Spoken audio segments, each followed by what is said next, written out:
রাধে। এটাই বাংলাদেশের সর্ববৃহৎ ভগবান শ্রীকৃষ্ণ মূর্তি। এটা অবস্থিত গাইবান্ধা জেলার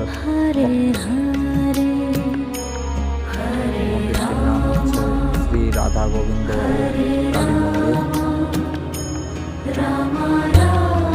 সুন্দর একটি জায়গা এটি।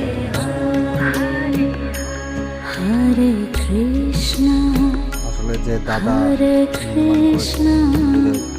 কৃষ্ণ কৃষ্ণ হরে হরে হরে কৃষ্ণ হরে কৃষ্ণ কৃষ্ণ মন্দিরের প্রতিষ্ঠাতা হরিদাস দাদা।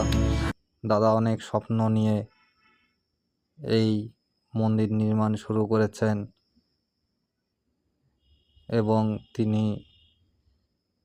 ডে বাই ডে এই মন্দিরের উন্নতি করে চলেছেন এবং তার বিশাল এই মন্দির উনি প্রতিষ্ঠা করেছেন।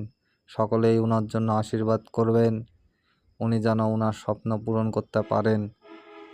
আর আপনারা সকলেই যাবেন সেখানে গিয়ে মন্দির পরিদর্শন করে আসবেন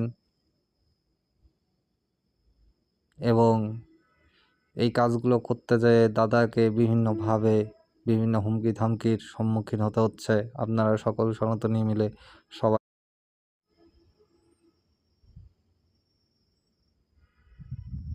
সকলকে আমার প্রণাম। রাধে রাধে।